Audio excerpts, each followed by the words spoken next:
Kependudukan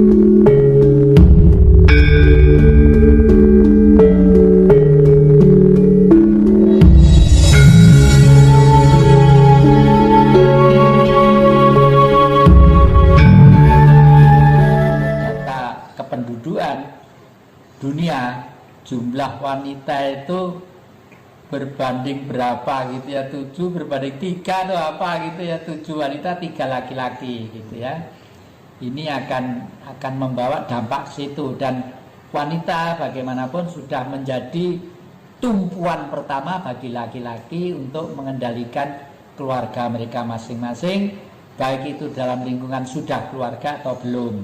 Itulah. Ini makanya beberapa hal yang akhir-akhir ini saya cermati, saya merasa prihatin juga, meskipun orang lain kadang-kadang hati ini kelakuannya apa sih ngono kok ora gelem. Terus terang aja Mas ya, semenjak lokalisasi ditutup, ini saya tuh pergi naik mobil itu nangis Mas. Karena apa? Banyak anak-anak tertentu di pinggir jalan hanya menunggu orang yang mobil lewat. Siapa tahu kalau ada yang menggunakan jasanya. Itu kan melas banget. Dari segi sosial kasihan, dari segi kesehatan juga bahaya.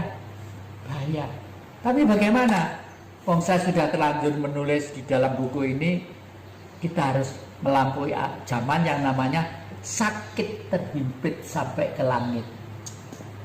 Oleh karena itu, ayolah kembali ke dalam diri sendiri, yaitu sebagaimana Sang Buddha menata pribadinya, lalu hiduplah dengan semesta alam yang akrab.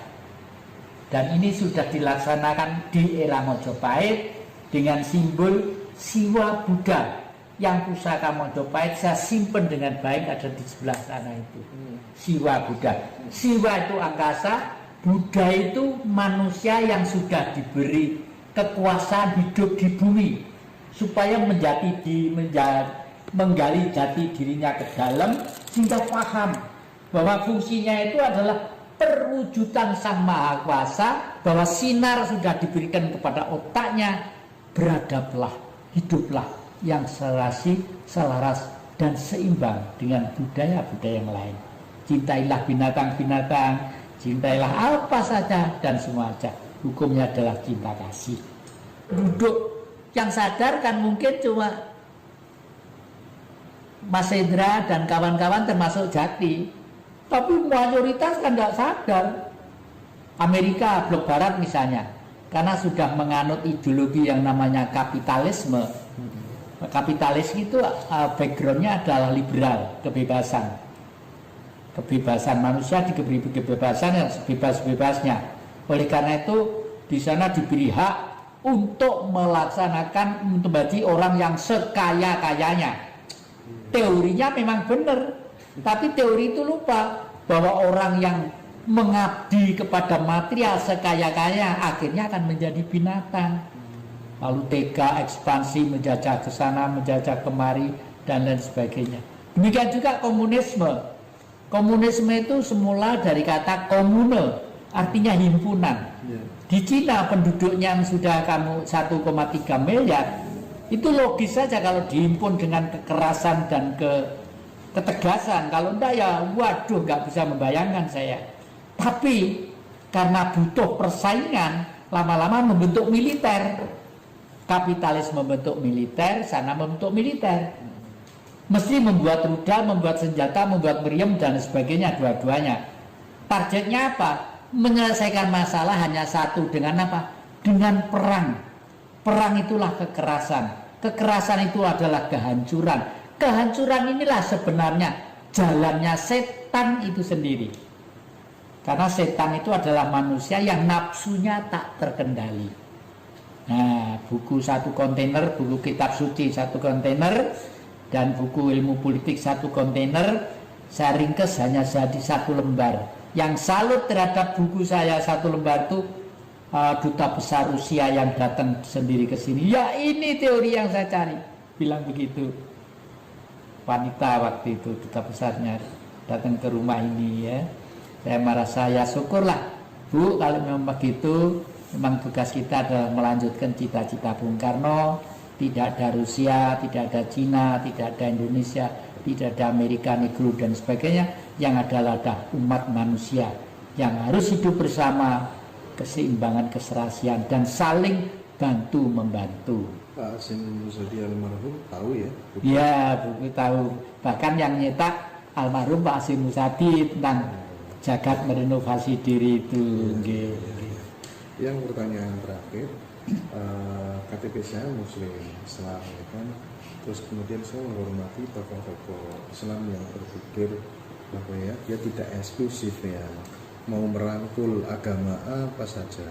Di sana ada almarhum Cak Nurholis Majid, ada Cak Nun, ada Gus Mus, ada Gus Dur, tokoh pluralisme yang dibangga-banggakan Republik ini. Nasihat yang tentang pluralisme, tentang keberagaman, termasuk berkepercayaan dan beragama bagaimana? Ya, saya sarankan apapun agamanya memang harus menurut tokoh-tokoh agama sebelumnya, itu harus ya, karena yang namanya tokoh itu disebut tokoh mesti ada catatan-catatan bagi generasi penerusnya yang patut untuk ditiru ya. Tapi bicara masalah pluralisme itu saya cenderung untuk berpikir ke tahun 3000 nanti itu. Eranya sekarang adalah era digitalisasi. Iya. Sekarang rekening di bank dan lain sebagainya itu sudah boleh dikata sistem duit langsung ngitung begini pakai lidah, apalagi gitu sudah terus ketinggalan zaman gitu loh ya. Kenapa? Ada apa era tahun 3000? Ada era digitalisasi. Oleh karena itu sekarang ini orang hidup sudah tidak mengenal ruang dan waktu. Pluralisasi adalah kondisi objektif. Ini kalau kita anggap suatu gejala nyeri-nyeri kita juga bisa, tapi kalau dianggap sebagai modal dasar juga bisa. Kalau saya anggap modal dasar, karena kalau dianggap ini nyerimpeti kita, pasti ada primordialisme agama dalam tanda petik sentris tadi itu. Primordialisme. Nah, karena kalau sudah agama dalam tanda petik sentris itu tidak bisa bersaing dalam dunia global. Karena dunia global sudah itu teori politik pelaksanaan sekian ribu tahun yang lalu, relevansinya harus ada zaman yang akan datang. Oleh karena itu saya mengarah kepada yang muda-muda untuk paham tentang Tuhan itu teorinya apa. Agak aneh ini, sentra titik aktivitas minus. Titik itu apa? Titik Tuhan. Loh, titik itu Tuhan. Lah Tuhan itu apa? Tuhan itu yang ngarang manusia. Pada waktu manusia sadar bahwa kita hidup, kita bisa sakit, kita bisa ini, bisa susah, kita bisa senang, lalu kita bisa menderita, baru manusia membuat istilah yang namanya Tuhan. Kalau diurai dengan bahasa Jawa, tuhu ono, sebenarnya ada. Tapi yang mengarang kata Tuhan itu manusia. Manusia.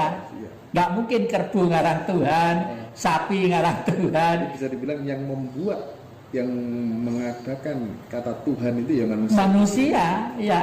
Kalau Tuhan nggak butuh percetakan, nggak butuh ini, nggak butuh ini, ya. Sang Maha Kuasa nggak butuh itu, ya. Allah itu seruskan alam lah. Tuhan itu cahaya yang diberikan pada semuanya, pada kursi ini, kepada kamera sampean. Kamera sampean hidup karena ada baterai, ada plus minus. Itu mesti hidup. Nah, terus angkasa, makanya minjam budayanya orang Hindu, kita harus kembali ke, dan nanti akan kembali ke sana nanti itu manusia itu akan hidup kembali menjadi zaman kuno lagi. Zaman kuno lagi. Makanya sekarang harus siap-siap ya. Bopo angkoso ibu bumi. Ini akan kembali ke zaman kuno lagi. Ke zaman kuno lagi nanti itu. Karena zaman modern justru malah mengarah kepada pikiran-pikiran manusia, baik tua atau yang muda, untuk asik saja di depan apa yang dia miliki. Tapi setelah digitalisasi ya yang itu. Iya. Ya sekarang sudah berjalan pelan-pelan begini. Berarti nanti akan mengarah kembali ke zaman dulu. Ke zaman dulu. Berarti benar dong ada tesis yang mengatakan bahwa kelak bank semuanya akan tutup. Nah, itu kan saya pernah dengar tuh, Cak Non mengatakan begitu. Kelak semua bank akan tutup. Gitu kan? Berarti harus siap-siap ya, yang ya. Iya, harus siap-siap itu ya. Dengan itu minimal ada sirkulasi duit receh ya untuk kehidupan sehari-hari. Nah, duit receh itu karena sistem kapitalis tadi itu menghimpun duit ini sehingga kita menjadi seperti sekarang ini. Sekarang ini di Indonesia kalau dari sisi kacamata politik, negara yang liberal kapitalistis, diberi kebebasan kita sebebas-bebasnya, silakan mau bicara apa, mau ngomong apa, mau ngomong apa, mau ngomong apa, silakan kalau sudah zamannya. Tapi kebebasan ini di dalam kapitalistis, yang bisa ngomong kuat pengaruh yang punya duit, yang enggak ya drosor di rumah, sehingga bisa menengok kembali ke belakang, menggali ke dalam supaya sadar. Pembersihan sedang terjadi ya dalam buku itu ya. Oke lah, yang terima kasih banyak atas waktunya. Mudah-mudahan panjenengan diparingi sehat selalu ya, seger waras selamat, terus menjadi bapak yang bagi kita semuanya untuk menginspirasi teman-teman. Terima kasih juga yang terakhir kepada Facebooker khususnya yang keranjingan ngaji rasa. Saya termasuk keranjingan loh, enggak situs saya aja yang buka, karena didatangi Mas Indra itu orang-orang bijak semua. Saya rajin membaca dan mengikuti. Kalau ada kekurangan, kesalahan, mohon maaf sebesar-besarnya, tolong dibenahi sendiri-sendiri. Tujuan saya adalah demi kebaikan secara umum, tapi sebagai manusia pasti ada kekurangan, ada kegelapan. Terima kasih.